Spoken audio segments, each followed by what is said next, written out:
Hello and I welcome you to world affairs. मैं हूं प्रशांत Dhawan. Now recently आप सब लोगों ने सुना होगा कि किस तरीके से रशिया पर दुनिया भर के देशों ने सैंक्शन लगाए हैं यूक्रेन युद्ध की वजह से। रशिया एक्चुअली बन चुका है the most sanctioned country in the world. दुनिया भर की मल्टीनेशनल कंपनीज ने पुल आउट कर लिया है रशिया से। अब ये सब देखते हुए फाइनली व्लादिमीर पुतिन ने यह कहा कि बस एक बार को तो मैं हिट करूंगा यहाँ पर, चाहे मेरे हिट बैक करने से इतना इम्पैक्ट पड़े ना। For the time being Russia ने सैंक्शंस इंपोज कर दिए हैं जो बाइडेन, जस्टिन ट्रूडो और यूएस और कनाडा के वेरियस ऑफिशियल्स पर।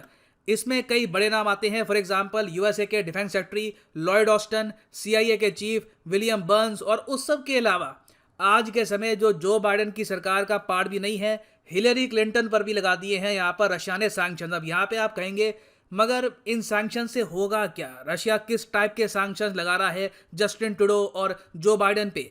देखिए, ये सैंक्शंस ज़रा पावरफुल है नहीं, क्योंकि इन सैंक्शंस के अंडर सिर्फ यही है कि जो बाइडेन, जस्टिन ट्रूडो और बाकी जो यहाँ पर वेरियस लोग हैं ये रशिया में ट्रैवल नहीं कर सकते। रशिया में अब इनकी एंट्री बैन। इनके कोई अगर बैंक अकाउंट होंगे रशिया में तो ये फ्रीज हो जाएंगे। और यूएस ने बहुत ज़्यादा एरोगेंस से यहाँ पर ये कहा है कि हमारे ना कोई बैंक अकाउंट है रशिया में, ना हमारा रशिया जाने का कोई प्लान था, ये सैंक्शंस मजाक है। यहाँ पे आप देख पाओगे व्हाइट हाउस की स्पोक्समैन ने ये स्टेटमेंट दी है इन सैंक्शंस को लेकर।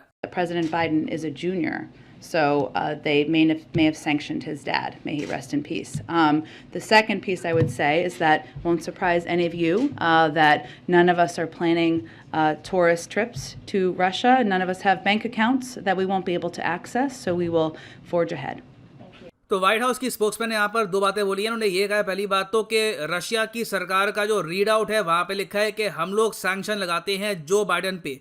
इनका यहाँ पर कहना यह है कि जो बाइडेन, इनका पूरा नाम है नहीं actually, Joe Biden US president जो है इनका पूरा नाम है जो बाइडेन जूनियर, क्योंकि इनके पिताजी का नाम था जो बाइडेन। तो हो सकता है कि इन्होंने सैंक्शंस गलती से जो बाइडेन के जो पिताजी हैं जो अब इस दुनिया में नहीं है उन पे लगा दी हो गलती से। तो यूएस ऑफ कोर्स मजाक बना रहा है रशिया के सैंक्शंस का, और ये भी कह रहा है कि कौन सा हम सोच रहे थे कि रशिया में छुट्टियां मनाने के लिए जाएंगे, रशिया में कोई जाना भी नहीं चाहता। मगर मैं आप सबको ये बता दूं कि जिस तरीके से आज के समय रशिया को कॉर्नर किया जा रहा है, हर तरफ से दुनिया भर के सैंक्शंस इंपोज किए जा रहे हैं, रशियन गवर्नमेंट बहुत ज़्यादा प्रेशर में है। और अब देखिए रशिया में जो इनका सरकारी मीडिया है ये ओपनली बात कर रहा है न्यूक्लियर स्ट्राइक्स की और बाकी यूरोपियन कंट्रीज पे अटैक करने की भी। क्योंकि अभी के लिए मैं आपको ये बता दूं रशिया की हालत क्या है। मैं तो खैर बात करता हूं लोगों से जो मॉस्को में या सेंट पीटर्सबर्ग में है। मेरे कई मित्रों ने मुझे वहां पर ये बताया, उन लोगों को आज के समय ये भी डर है कि सोशल मीडिया पे किसी मैसेजिंग ऐप पर भी अगर उन्होंने बातचीत करते हुए व्लादिमीर पुतिन की आलोचना कर दी तो उनको जेल हो सकती है। रिसेंटली बहुत सी वीडियो सामने आई है रशिया में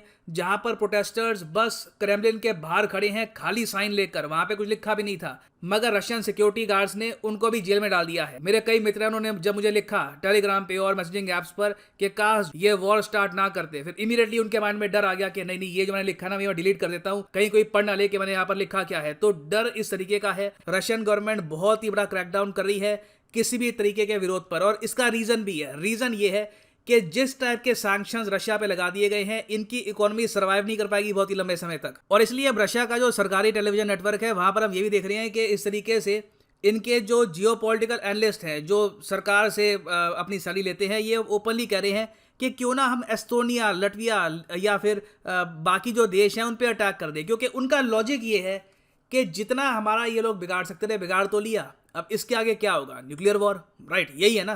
तो उसमें उनका भी नुकसान होगा, हमारा भी नुकसान होगा। तो वहां पे तो मुझे लगता नहीं है कि हम जाएंगे। मगर सैंक्शंस में अब तक ये लोग एग्जॉस्ट कर चुके हैं। मैकडोनल्ड्स, पेप्सी, कोका कोला, दुनिया भर के जो उनके ब्रांड्स हैं निकल चुके हैं रशिया से। रशिया में हैवी जॉब लॉसेस हुए हैं। यूट्यूब से रशियंस अब कमाई नहीं कर सकते। तो अब इसके आगे रशियंस अब यही सोच रहे हैं कि ऑल राइट ठीक है, जब इतना ज़्यादा हमने लॉस झेल ही लिया है तो एक बार को कुछ और कंट्रीज कब्जा लो, और एक बार अगर ये बाकी एक दो और देश कब्जा लेते हैं तो कल को अगर मान लीजिए बार्गेनिंग होती है, फिर बैठ के फिर एक सोल्यूशन निकाला जाता है कि क्या करें हम, इसका सोल्यूशन क्या निकाले, कैसे हम ये इस कॉन्फ्लिक्ट को खत्म करें, तब हम कह सकते हैं कि सबसे पहले तो हम पे सैंक्शन हटाओ। ये बात रशिया में जेन्युइनली हो रही है। और मैं आपको ये बता दूं आज के समय जो रशिया के साथ हो रहा है इसके बारे में लेसन हमको वर्ल्ड वॉर 1 और वर्ल्ड वॉर 2 में भी मिलेंगे।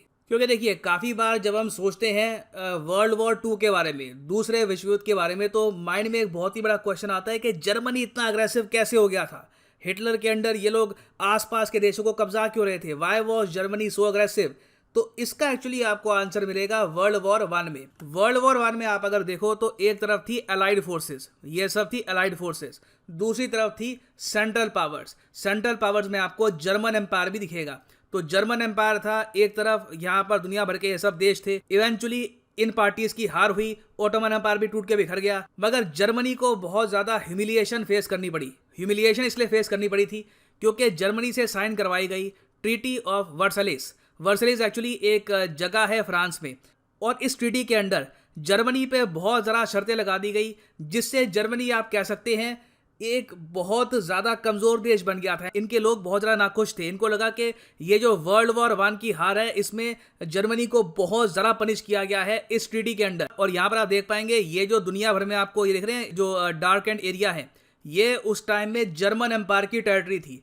ट्रीटी ऑफ वर्सलिस के अंडर जर्मनी को ये सारी टेरिटरी छोड़नी पड़ी, बहुत से देशों को आज़ादी देनी पड़ी, और जर्मन्स के मन में इससे इतनी ज़्यादा कड़वाहट थी कि उनको एक राष्ट्रवादी नेता चाहिए था। उनको चाहिए था एक हिटलर जैसा आदमी जो एक बार को देश को खड़ा कर दे। हालांकि इवेंचुअली हिटलर ने काम बहुत ज़्यादा ख़राब किए, मगर आप समझ सकते हैं कि हिटलर जैसे आदमी की नीड जर्मनी में कहाँ से आई। The reason was the treaty of Versailles. और वर्ल्ड वॉर वन के अंत से अगर हमको एक लेसन मिलता है वो ये है कि एक काबिल देश पर अगर आप ज़रूरत से ज़्यादा बंदिशें डाल दोगे तो इवेंचुअली वो बड़े स्केल पर वायलेंस करने पर मजबूर हो जाएगा। आज के समय जो रशिया पे सैंक्शन लगाए गए हैं, स्विफ्ट से बाहर निकाल दिया, इनका जो तेल है ये यूएस परचेज नहीं कर सकता, ब्रिटेन परचेज नहीं कर सकता, बाकी देश परचेज करेंगे तो उन पर दबाव डाला जा रहा है। हर तरफ से कोशिश की जा रही है कि एक बार को व्लादिमीर पुतिन के अगेंस्ट तख्ता पलट हो जाए। इससे देखिए डेंजर यही है कि रशिया एक बार को सोचे ठीक है सो बी इट, हमारे पास दो ऑप्शन है, या तो घुट घुट के मर जाओ या फिर एक बार को लड़के मरो, कोई बड़ी बात नहीं है, ये सेकंड ऑप्शन को चूज कर ले इवेंचुअली। क्योंकि देखिए रशिया ने ऑलरेडी इसके संकेत दे दिए हैं। रशिया ने ये भी कह दिया है कि जो इन्होंने उधार ले रखा था वर्ल्ड बैंक का, बॉन्ड्स का, इसकी जो इंटरेस्ट पेमेंट है इन्होंने ये भी करनी बंद कर दी है। अपने शेयर होल्डर जो है इनके बाहर के, उनको डिविडेंड देने भी बंद कर दिए हैं ऑल टुगेदर। ये एक ऐसे कंट्री की निशानी है जिसको अब परवाह नहीं है वर्ल्ड ऑर्डर की, जो एक बार को कोई बड़ा स्टेप भी ले सकता है अपने सर्वाइवल के लिए। तो कहीं ना कहीं वेस्टर्न कंट्रीज को बैठ के सोचना होगा कि ये दुनिया को कहां पर लेके जा रहे हैं। ठीक है, यूक्रेन में जो हुआ बहुत ज़रा गलत है मेरे हिसाब से। पहली बात तो अगर नेटो वाला इशू होता ही ना तो यूक्रेन पर ये ऐसी वॉर रशिया करता भी ना मोस्ट प्रॉब्ली। मगर सिंस यहाँ पे ये हो भी चुका है, तो क्या अब वेस्टर्न कंट्रीज ये चाहती है कि नेटो के बाद बाकी कंट्रीज रशिया से सेफ रहे, या फिर ये लोग चाहते हैं कि ऑल टुगेदर पूरा यूरोप ही जल जाए वॉर के अंडर? क्योंकि जिस तरीके से रशिया को कॉर्नर किया जा रहा है, इवेंचुअली आप देखेंगे रशियन बियर डेस्परेशन में आके कोई बड़े स्टेप जरूर लेगा। तो फाइनली यहाँ पे मैं आपसे क्वेश्चन भी पूछूंगा। क्वेश्चन यहाँ पर यह है कि वर्ल्ड वॉर 2 जब खत्म हुई तो पीस ट्रीटी कहाँ पर साइन करी गई थी इसकी? पेरिस में, म्यूनिक में, वॉशिंगटन में, या फिर टोक्यो में?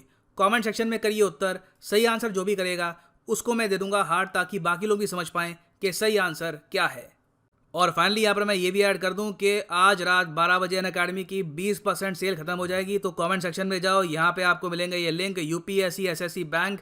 आप अगर मान लीजिए प्रिपेयर करना चाहते हैं फॉर बैंक एग्जाम्स, क्लिक करिए बैंक पर और यहाँ पे आप परचेज कर पाएंगे बैंक एग्जाम के कोर्सेज। यहाँ पे आपके सामने बहुत सारी ऑप्शन होंगी।